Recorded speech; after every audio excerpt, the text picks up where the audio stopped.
name is Ashley Adams, and I'm a tutor at Chegg Tutors. Today I'm going to be talking about sex-influenced traits. So what are sex-influenced traits? They're basically traits where their phenotypic expression is affected by the sex of an individual.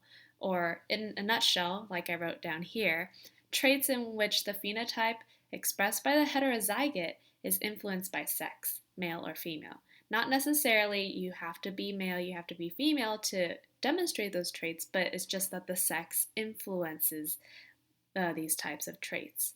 And so in this case, the allele is dominant in one sex, but recessive in the other. And I'll kind of get into that when I walk you through the example that I have on the screen here. And why does this really happen? Well, the expression of dominance or recessiveness by the alleles of the sex influence loci, like I wrote down here, really depends on the internal environment provided by the sex hormones that will differ in females or males. So that's kind of where this variance occurs. And as a result, animals or humans that have more developed endocrine systems are more likely to exhibit these types of sex-influenced traits. For example, goats with beards. Beards could be a sex-influenced trait, females and males, or sheep with their horns as well. That's another sex-influenced trait. And in this example, we're also going to be talking about baldness, that is a sex-influenced trait in humans. And so if you can look up here at the chart, you see here that there's the phenotypes for men and women and the genotypes on the side, where this B with a hyphen is going to denote kind of like a capital B, dominant B for bald, where bald is the dominant trait.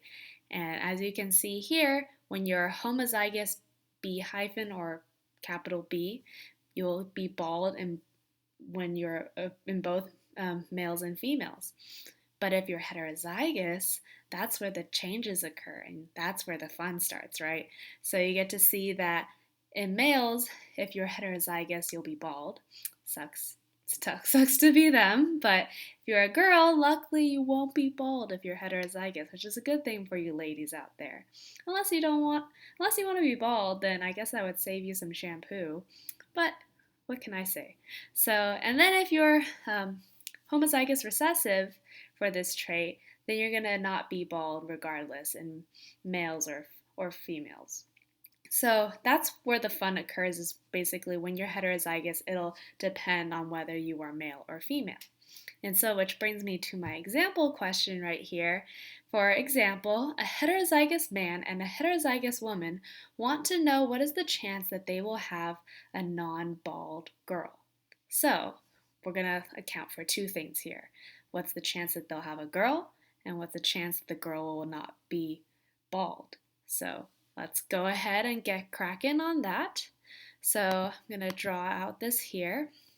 So let's just do the chance that we're going to get a girl or a boy. So pretty much the chance that we're going to be a girl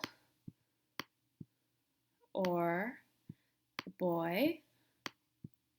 I'm just drawing out the sex chromosomes here. And I'm pretty sure most of us know that the chances are 50-50. So, or 1/2.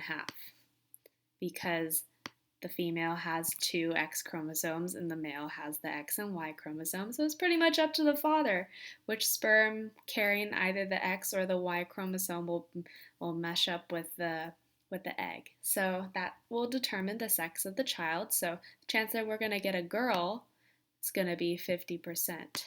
So I'm just going to write girl right here. Bear with me with my handwriting on the computer. It's a bit difficult.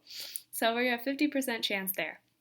And then now we want to know what's the chance that we'll have a non-bald girl. So it might be easier to see if I draw a Punnett Square off to the side. So I'm going to just draw the standard Punnett Square. I'm kind of going to do the B dash here and the little b.